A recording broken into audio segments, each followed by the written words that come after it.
నరేష్ గారిని చూసినప్పుడల్లా అనిపిస్తుంది age is just a number అని. So thank you. Yeah thank you, definitely and thank you so much. ఎప్పుడు ఆయన ఆనందంగా ఉంటారు, అందుకని ఎప్పుడు ఆయన యంగ్గా ఉంటారు అనమాట.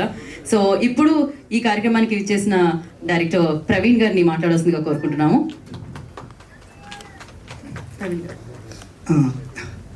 టీజర్ చూశాను, అంటే లైక్ నాకు చాలా ఆనెస్ట్గా అనిపించింది. I think after 14th it's going to be A blast. అంటే కంటెంట్ ఈ కాలంలో నాకు తెలిసి కంటెంట్ కన్నా పెద్దది ఏమీ లేదు, nothing. Content is the hero of everything.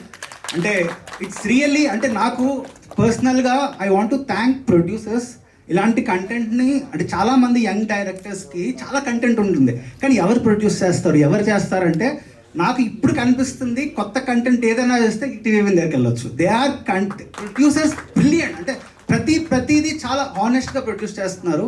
And Anurag, it's going to be like you going to be a debut. చాలా మంచి డెబ్యూ చేయబోతున్నాం, కంగ్రాచులేషన్స్. అండ్ మా మరిటేష్ బాబు చాలా పెద్దోడు అయిపోయాడు ఇప్పుడు. అండ్ ఇంకోటి నరేష్ గారు, థ్యాంక్ యూ సో మచ్ అండి. ఎందుకంటే అంటే మీరు అందరికన్నా పెద్ద యాక్టర్, అంటే బేసిక్గా ఇప్పటి నుంచి వస్తున్నారు, కానీ యంగ్ డైరెక్టర్స్కి ఛాన్స్ ఇవ్వడం, వాళ్ళని ఒప్పుకోవడం అన్నది చాలా చాలా ఆనెస్ట్గా అనిపించింది. అయినా మీరు ఇవ్వడం కూడా వాళ్ళ సపోర్ట్ అండి. Definitely it's big support for them. మీరు ఉండడం ఈ సినిమాలో వాళ్ళకి చాలా plus. And yeah, definitely it's positive vibes ఉన్నాయి, ఖచ్చితంగా పాజిటివ్ వైబ్స్ ఉన్నాయి సినిమాలో. 14th going to rock. Thank you so much. Thank you Praveen గారు, thank you so much for communication. నా డైరెక్టర్ వినోద్ గారికి మైక్. నమస్తే అండి.